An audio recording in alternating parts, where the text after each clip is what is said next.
How's it going, everybody? So we got a bit of like a news type of video like last one, so if you do enjoy those types of videos, definitely do tell me in the comments down below, or like as well. Definitely subscribe as well, but obviously you don't have to subscribe now. You can wait till later on at the end of the video.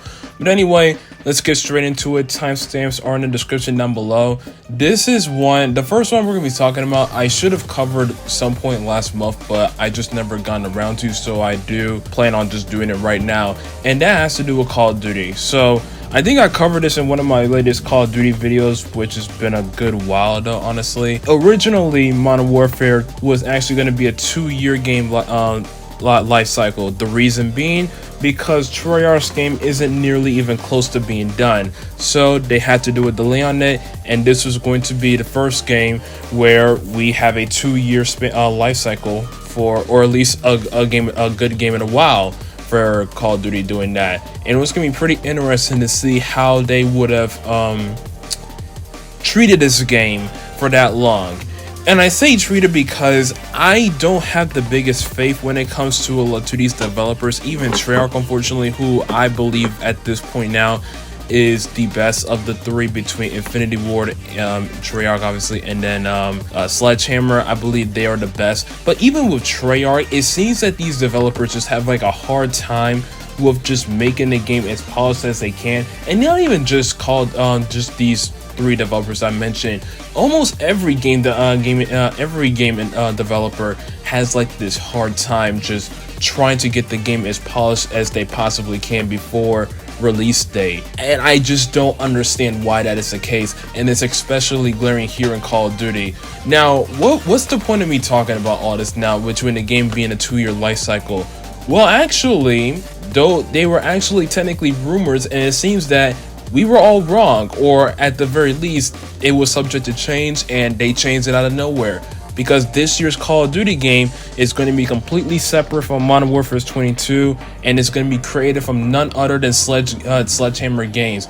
By the way, if y'all don't remember, Sledgehammer Games made Call of Duty Vanguard recently. They made it in 2021, so that's about 2 years ago, which was the game before we got now, which is Modern Warfare 22. So that's 2 years. So I have to assume that they're going to need to get some help from the likes of maybe Treyarch or Infinity Ward to even help them finish this game. I hope it's at least Infinity Ward at the very least. And the reason why I'm saying I'm hoping it's Infinity Ward is because I don't want Treyarch to just get distracted and keep helping these other developers, because that's basically just going to keep making the whole situation of them trying to get their game finished up even worse and worse, really. And then it's going to be like, okay, I probably shouldn't expect too much then, because they're still trying to finish this game but also trying to help Sledgehammer. And I don't blame, and if they need help from other developers, I don't blame them. Now, unless they get Raven Software, then maybe that's another way they could just go about it. But again, I don't blame them for needing like extra help, man, because this is literally just out of nowhere, and this is just within 2 years. Like, I know we used to have like a 2-year life cycle instead of 3 back then, or life cycle as far as like developer goes. We go from Treyarch, Sledgehammer, then Infinity Ward now, and so on nowadays. But back then, before Advanced Warfare came about, I believe it was just one Treyarch, Infinity Ward, Treyarch, Infinity Ward. We haven't done that in a while, and I don't trust these developers to do it now, because they just can't get the game as polished for some reason. Whenever the full game is released, we'll have beta, campaign, early access, and more, so we should be getting like news, trailers, and such down the road. But what do y'all think about this? We don't know the name yet. This isn't me throwing it out there.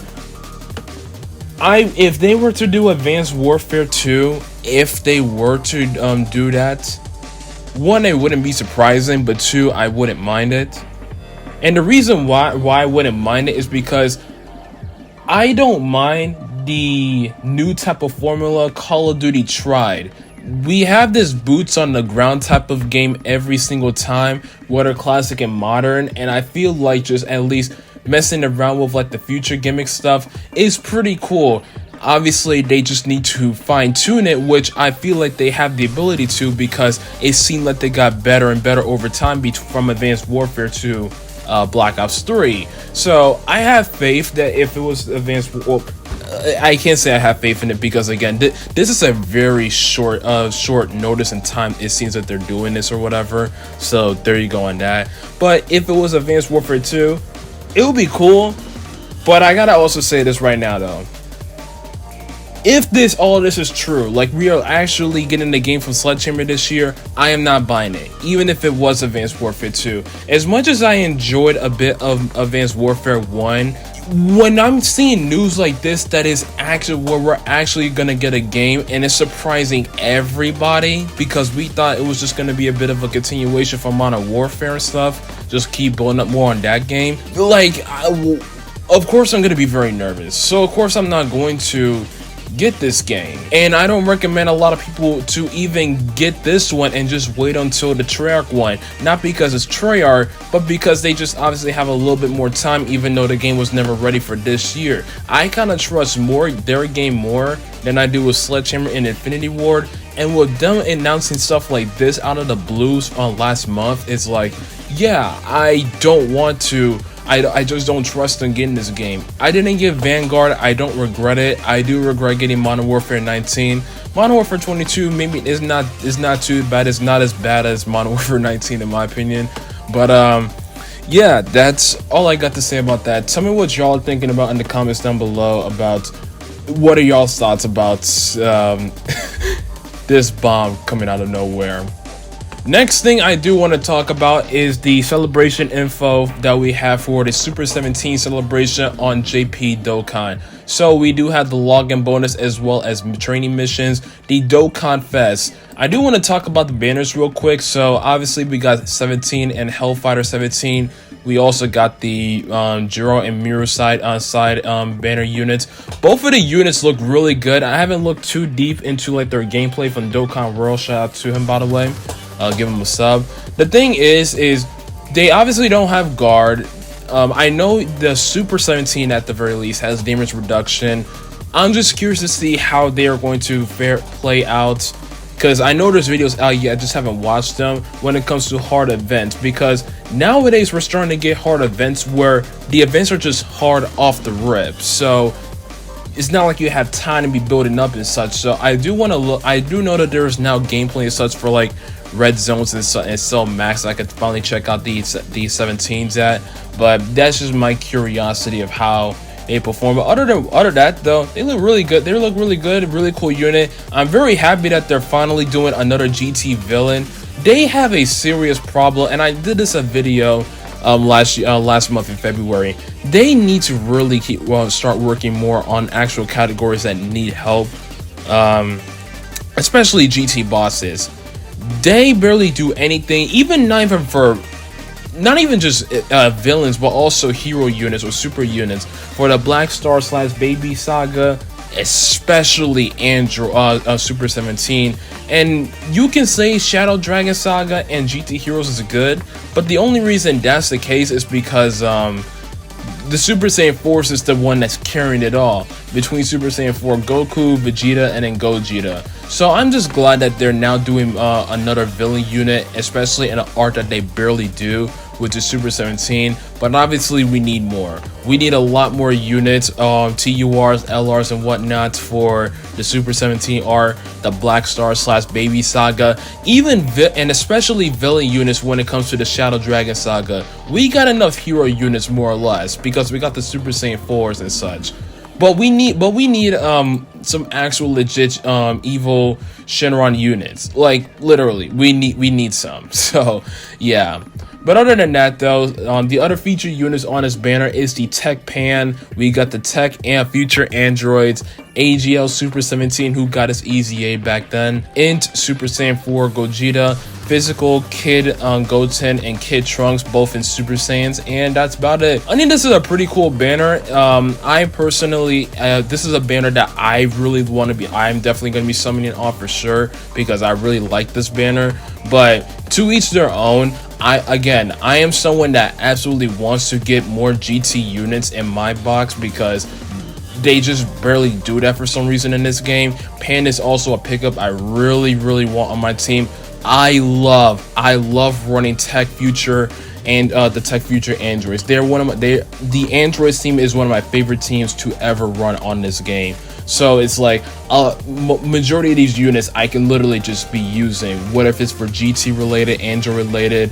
I mean, yeah, I really can't go wrong with this banner. Now do keep in mind though that this is a banner that's here for now, because or at least here for like a little more than 2 weeks, like a week and a half, because in a week and a half literally we're gonna have the Saiyan Day celebration. So keep that in mind. We also don't know what the Saiyan Day celebration units will be. Just keep that in mind, because that's usually the celebration that everybody cares a lot more about. We should be having a live stream or Dokkan Now or whatever the case may be. It's going to be a joint celebration. So yeah, be on the lookout for that, and just keep that in the back of your head, because while this banner and these units are out now, in less than 2 weeks we'll be getting Saiyan Day units. So anyway, Dokkan event, stone sales, step up dragon stones. So you can buy your keys. You can do your link leveling up to 4 times. You can buy some summon Elder Kais and get 10 of them.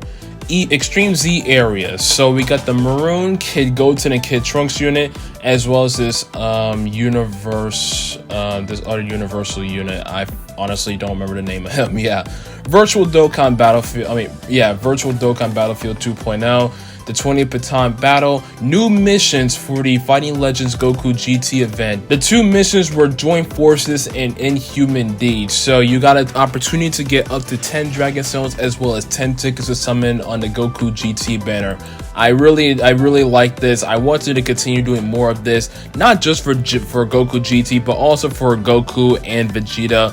There's no reason why they can't be putting missions out. If they're going to be doing this for Super Battle Road and Extreme Super Battle Road, there should be no reason why they can't be doing more of this in the future, as well as for the hard events. So I'm really glad that they did this for sure. And it was 2 missions. I thought it was just going to be 1 mission, but it was 2. So props to Dokkan on that. They're bringing back some old events. Extreme Z areas are coming back. The EZA for this celebration is going to be none other than MVP 17 from the Universal Survival Saga. Man, I'm very looking forward to seeing what they do with MVP 17. He used to be a good tank back in the day, as well as being a great support as well. He was just an all-around great unit. He could attack, defend, literally had a support as well. One of the reasons why I also love Rose, and I see it in MVP 17, so I am very excited to see what they do for his kit when it comes out. I don't know exactly what category is he going to be weak to, but we will see when it comes out. We're getting a new Extreme Super Battle Road stage, and we also have the challenge campaign going on right now for First Form Cell. Also, if you did already have the cell, as well as get them to SA20 and hit the potentials up to 100%, then you'll get some extra rewards of Dragon Stones, Kais, and Hourglass do-overs. But that challenge is going on, so if you haven't gotten your tech cell up to date yet, I highly recommend doing that now during the campaign. And that's about it. This is a pretty fun and lit campaign, especially one that's coming after the anniversary. Normally these campaigns aren't like the greatest, especially since soon we're going to be having like another hype big celebration, which will be Saiyan Day, which is literally going to come within 2 weeks. So this is a really fun celebration. I'm having a bit of fun on it so far. Tell me what y'all thinking in the comments down below about this. And finally, the 8th anniversary. So this is going to be just my thoughts about the whole anniversary. What did I think about it? What stuff that I liked, stuff that I disliked about it. So first thing I do want to throw out is the stone count. I will put up the Reddit post on the screen, but I believe we got just under 1,300 stones, which is not exact, which isn't more, but is very close to the number we got. Maybe just like 100 or more is Dragon Stones from the 7-year anniversary. So props to Dokkan on that, because we didn't even get a part EX, and we got that much Dragon Stones to match that from last year. That's pretty impressive. So props to Dokkan as far as the amount of Dragon Stones we were all able to attain free to play at least. Now, as far as the actual celebration went, I don't know, honestly.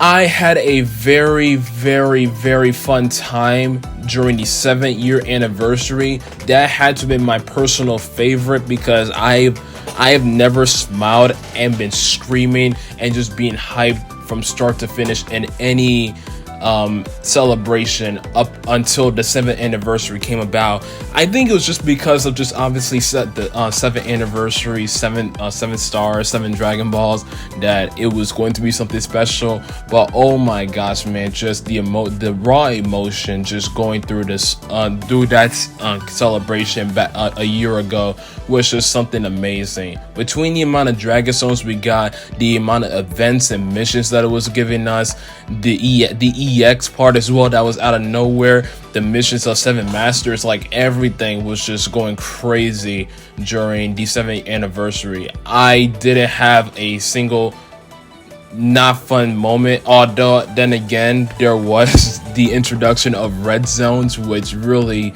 was starting to tick me off a bit. But regardless, that I had so much fun, and I believe a lot of other fans of Dokkan had so much fun with the 7th-year anniversary. And when something is like so good, it's in some ways to some people it's kind of hard to just see if this next title or whatever celebration they're going to do will match to that one that was so great. Take Assassin's Creed for example. A lot of people that plays Assassin's Creed believe that Assassin's Creed 2 or Brotherhood are like the best games in the franchise, and it's going to be very hard for another game to even like touch those games. And we almost had one with Assassin's Creed Origins as well as 4 Black Flag, but it's like to them it's like never come up to that. And I feel like, and this may be total bias, but I feel like the 8th anniversary just did not match up, not even close to the 7th anniversary. I'm even seeing some people saying it's not even better than the worldwide download celebration we got in 2022. Now that I don't know, and I honestly forgot how the worldwide download celebration went because I was really just upset about the teal coin stuff that I kind of forgot about some of the stuff back then. But comparing it to the 7th-year anniversary, in my opinion, it's just complete disrespect. All right, that's taking too far. I just don't think it's that better than the 7th year, in my personal opinion. I think the biggest thing that I really didn't like as far as like the 8th anniversary was the fact that, and this goes for like a lot of other celebrations, but it's the fact that the 7th-year anniversary, I think it's one of the first celebrations that finally started doing it again, and the 8th anniversary just for some reason didn't. They were bringing back some old hard events that were hard back in the day. Obviously nowadays, at least someone for me, it isn't hard like the Fighting Legends event, but to other people it is a hard event. They were bringing back the Fighting Legends event with some missions in I believe in all 3 parts, but at the very least 2 of the parts. They didn't do that at all in this celebration. They didn't bring back any missions for the Fighting Legends event, for any of the 3 ones. They didn't do anything with the collection epic battles. And what struck me as so surprising is that they didn't even bother to give us missions for some of the previous Red Zone events, which is the most surprising thing to me, because aside from Cell Max, they've been going kind of crazy when it comes to Red Zone stuff.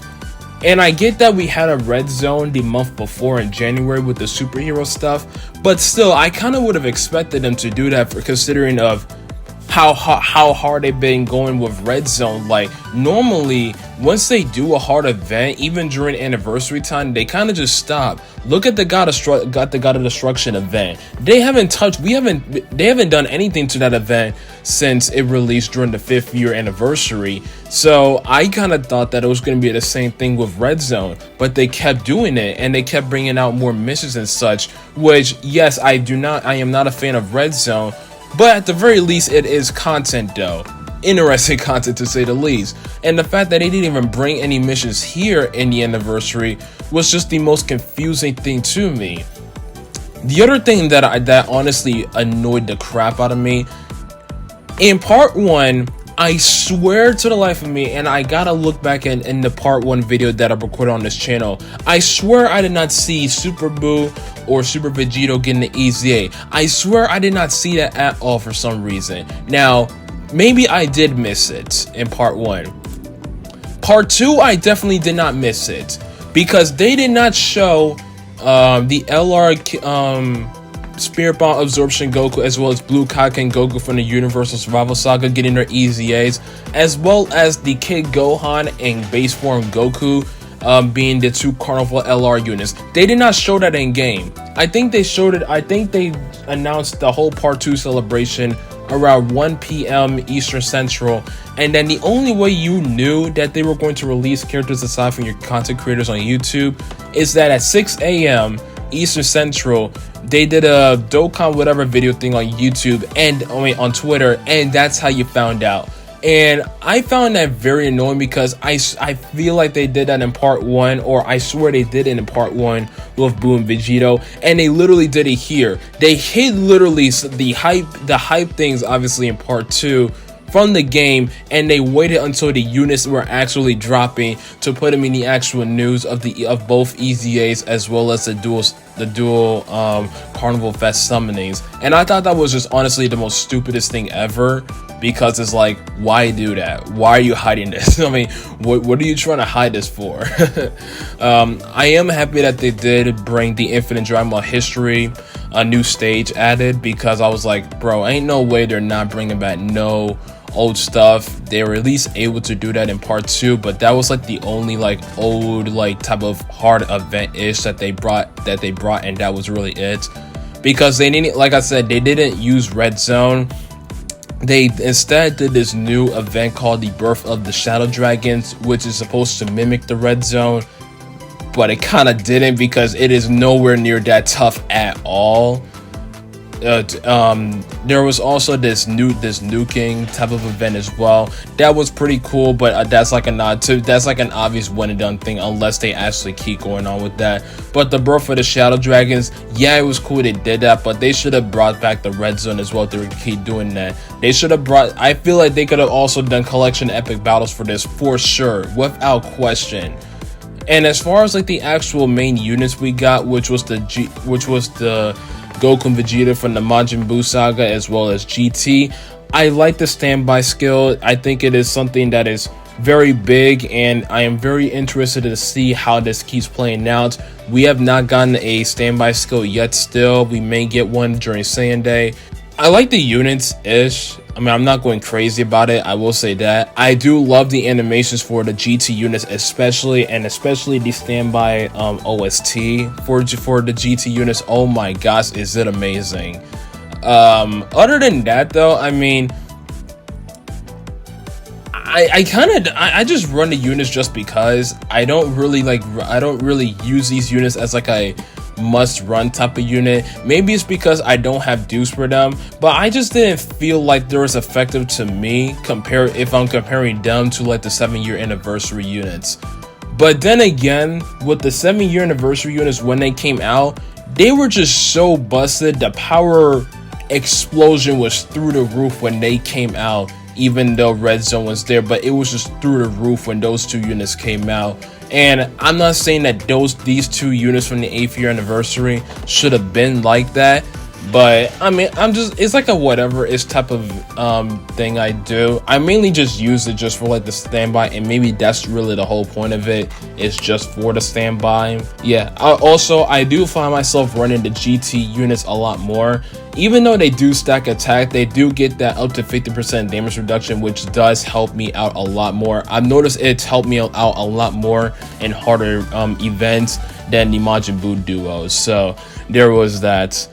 Other than that, I just felt really, oh yeah, they didn't bring back Boss Rush for some reason. Some people were trying to say that Boss Rush was never like a staple thing for big celebrations, and this Goku event that gave us 30 stones was supposed to be it. No, it's not. Boss Rush is like pretty much a staple when it comes to big celebrations, and they should have brought back Boss Rush on top of this Goku event.